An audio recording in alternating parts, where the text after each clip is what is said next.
This time an American singer-songwriter who also makes damn good pancakes, he tells me as well. Here's what happened when I met Sid Griffin. So here we are back in a hotel room in Belfast. Sid, is this the best place we could find? I think it's the best place we could find. This is where it's all been happening. All the celebrities coming and going to this hotel room. It's been incredible. We have to clear them out now with some pretty heavy gendarmes, but now we just have the rooms to ourselves. So if you fire away anything you want to know. So welcome to Belfast anyway. You've been here many times before, haven't you? Yeah, the first time was 1985, and Rob, I'll tell you, it was really a much different city now. It's a gray day outside, but the city just has a real coat of paint and a different feel about it now. It's a much more positive experience. I mean, I enjoyed a concert we did at Queen's University in 1985 with a band called the Long Riders, but the feel of the city in here is much better now. All right, so you're here tonight as part of the Arts Festival. What kind of things can we expect from your show tonight? Well, I've been known to, in an hour-and-a-half show, maybe do 5 songs and chat the rest. So it gets a bit Billy Connolly at times if I go off on a Shaggy Dog story. But I will try to remember that I am nominally a singer, that I should be singing and playing the guitar and all that. But sometimes people shout out a favorite, or they'll shout out Bill Clinton or something. It just leads us away from the program as well. So there's some wit and humor and some comedy in it. It's not as singer-songwriter as it perhaps should be. Right, yeah. Okay, now as well as the singer-songwriter stuff, you've written a few books as well. Yeah. The new one's about bluegrass music, isn't it? Yeah, I've got a new book out called Bluegrass Guitar, Know the Players, Play the Music, where the first half of the book, 2/3 of the book, are my treatise and essays on bluegrass guitar players, Mother Maybelle Carter, Doc Watson, the late Clarence White, so on and so forth. And then the latter half of the book is tablature, where you can actually play this bluegrass music that we speak of, play several of the songs. At the very, very end of the book, my band, the Cole Porters, C-O-A-L Porters, has a CD there, and you can play along with the CD, looking at the tablature, following along the notes that you're supposed to be playing. And there's even some just backing tracks where there's nothing but the band playing, and you can hopefully get it together and be a guitar player. It does require, the latter half of the book, I admit, Robin, does require a certain intermediate guitar skill, but the first part of the book is just the history of bluegrass guitar and how we got from these very Irish hills to Appalachia to all these festivals world around playing bluegrass music today. And I do believe as well you're an expert on Graham Parsons. Yeah, I've turned Graham into a real cottage industry. About 20 years ago when I had this band, the Long Riders, had me, that I know you know of. Yeah. No, we would say Graham Parsons in an interview, no one would know what we were talking about. And now he's a real cottage industry with DVDs, and I did and books. I wrote a book on him, and now there's 4 books out with a 5th coming out. His daughter, Polly, has just written one. And there's also I did a documentary for BBC TV 4, Channel 4 of the Beeb, and it is out on DVD later this summer, I think August, maybe September, so I'm excited about that. And he's just a name to drop now. I mean, at the time, you could say Lennon and McCartney or James Brown and people would get it, but when I first started playing music professionally, said Graham Parsons, nobody knew. And there's even been a feature film about him starring Johnny Knoxville. Yeah. Of the Jackass TV show fame. So Graham's quite a cottage industry, and I've often hinted to his daughter Polly, shouldn't I be getting a piece of this? But no, so far so bad. But it's nice that in playing music you can pass the legacy along, and that's something I've tried to do with people like Graham Parsons. And before us, I guess the only other person that mentioned him in interviews was Emmylou Harris, who of course was his duet partner for many, many years. Yeah. And have you met the greats like Emmylou Harris and people like that? Yeah, I mean, Emmylou and everyone for the DVD release, you'll see me talking to them.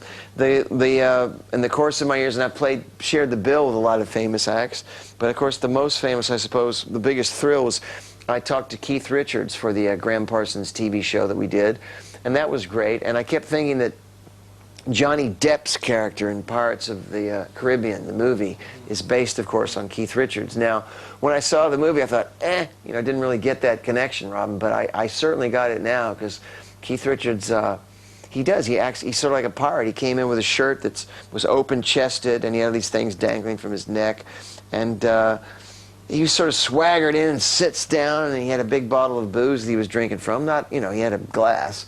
But it was just, and he talks like this. And it wasn't that much of a leap to see him with a parrot on the shoulder, lad, and all that stuff like that.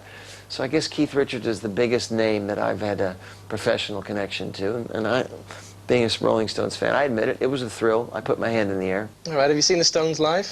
Seen them live many times, and I hope to see them live this August. In fact, the last time I saw them, I sat next to two elderly guys, which they would have been, and as we left, the one guy said to me, "You know, I'm 62," and I went, "Oh, congratulations, you're 62 years old." And he says, "You know, I'm the same age as Mick Jagger." And I said, "Really?" And he says, "Do you realize that you and I have just paid 85 pounds to watch a 62-year-old man skip across stage?"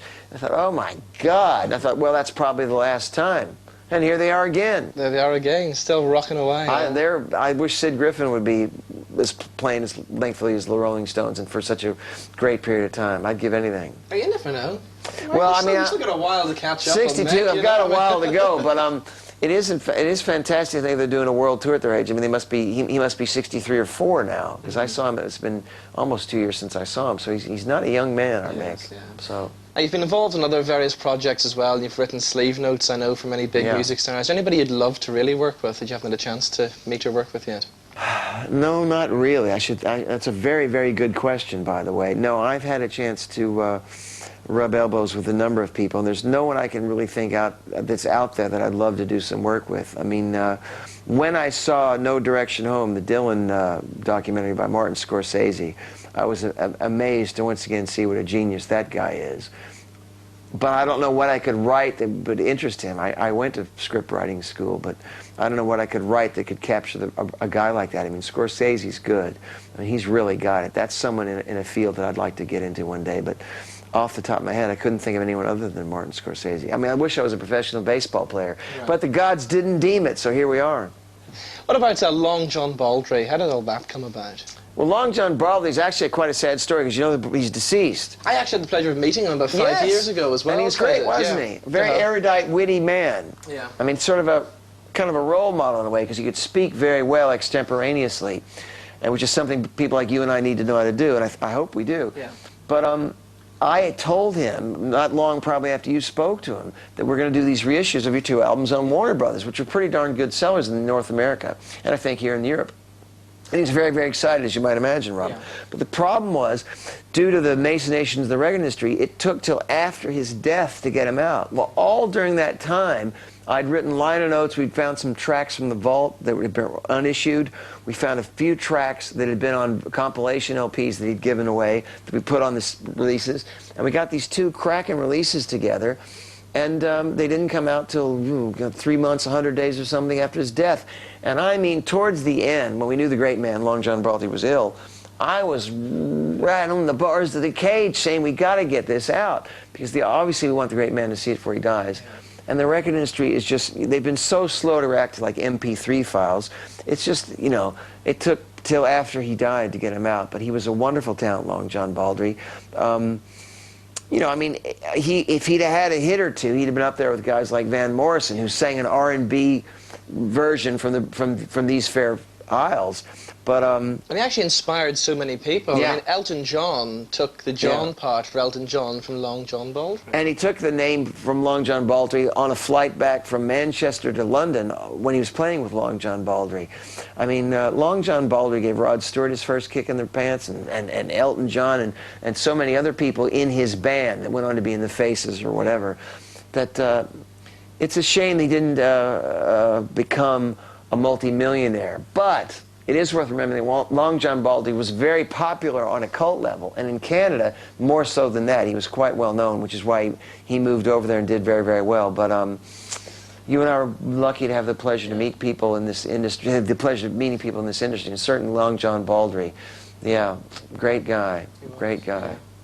There's something else I want to talk to you about. I was reading somewhere that you apparently make the second best banana walnut pancakes in Britain. I entered a contest for pancakes, and I put down banana walnut pancakes, and I lost to a woman in the very south of England. And this is a true story, named Stacy. Right. And as soon as this sweet woman came in a bit plump and with kids, I thought, she probably can make really great pancakes.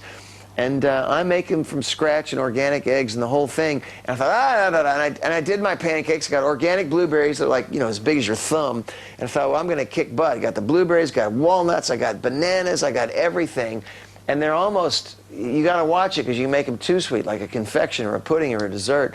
And they were great. And this woman's, hers were lighter than feathers. I mean, they were like practically floating off of the plate. And you had to like put butter or maple syrup on them to hold them down. I finished second. But she got a medal or a plaque or something. I got a piece of paper which I've had framed. Right. The second best banana walnut pancakes in the UK. What an second accolade. best. What an accolade. Pretty good for a single dad. Single dad. Woohoo! So what's next for you? Is there more books? Is there more music? Is there more projects? What's happening next? Finding a mate. Now that I'm a single dad and with a kid, I guess I got to get hooked up again, and we can throw in banana walnut pancakes as a lure. You never know. Said it's been great meeting you. Nice to meet you, Robin. Thank you so much. All the very best for Thank this. you.